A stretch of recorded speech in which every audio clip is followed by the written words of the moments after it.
Hello friends, welcome back to my channel Ahaan's world. അപ്പോൾ ഇന്ന് ഒരു day in my life video ആണ്. അപ്പോൾ രാവിലെ ബ്രേക്ക്ഫാസ്റ്റിന് അപ്പോൾ ഉള്ളിക്കറിയായിരുന്നു. അപ്പോൾ അപ്പത്തിനുള്ള മാവ് തലേദിവസമേ ഞാൻ കലക്കി വെച്ചു. അപ്പോൾ ഇവിടെ മറ്റേ ഇൻസ്റ്റൻറ്റ് ഈസി പാലപ്പപ്പൊടിയാണ് കൊണ്ടുവന്നത്. അന്നേരം നമ്മളിതിനകത്ത് ഉപ്പും വെള്ളവും പഞ്ചസാരയും ചേർത്ത് കലക്കി അങ്ങ് വെക്കുകയാണ് ചെയ്യുന്നത്.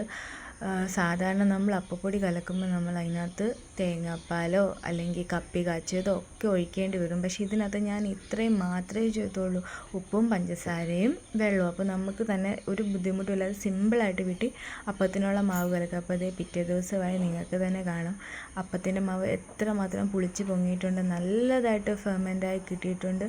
ഞാനത് ഈ വീഡിയോയ്ക്കകത്ത് എത്രമാത്രം നിങ്ങൾക്ക് കാണാൻ പറ്റുന്നുണ്ടായിരിക്കും. അപ്പോൾ ഞാൻ ഇതിനകത്ത് വേറെ ഒന്നും ചേർത്തിട്ടില്ല, ഉപ്പും പഞ്ചസാരയും അല്ലാതെ ഒന്നും ചേർത്തിട്ടില്ല. മാവ് നല്ല ഫെർമെൻ്റായി വന്നിട്ടുണ്ട്.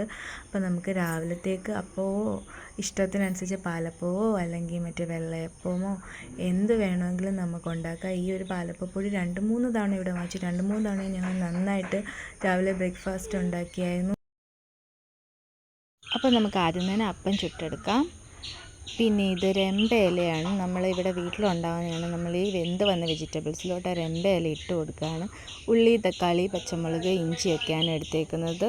അങ്ങനെ ആവശ്യത്തിനുള്ള മസാലാസൊക്കെ ചേർത്ത് നമ്മൾ ഉള്ളിക്കറി ഇവിടെ റെഡിയായി. ഈ സ്പൂൺ ഭയങ്കര വെറൈറ്റി ഇല്ലേ? അപ്പോൾ നമ്മൾ ഇവിടെ അമ്മയൊക്കെ മേടിച്ചതാണ്. അപ്പം രസമുണ്ടത്. നമുക്ക് ഉള്ളിയൊക്കെ വലിയ സൈസിലായിപ്പോയാൽ നമുക്ക് ഈ സ്പൂൺ വെച്ച് അഡ്ജസ്റ്റ് ചെയ്യാൻ പറ്റും. പിന്നെ അപ്പവും ഉള്ളിക്കറിയുമായിരുന്നു രാവിലത്തെ ബ്രേക്ക്ഫാസ്റ്റ്, അതുണ്ടാക്കി. അപ്പോൾ ഇതായിരുന്നു ഇന്നത്തെ വീഡിയോ. ഇഷ്ടപ്പെട്ട എല്ലാവരും സബ്സ്ക്രൈബ് ചെയ്ത് സപ്പോർട്ട് ചെയ്യുക. Thank you.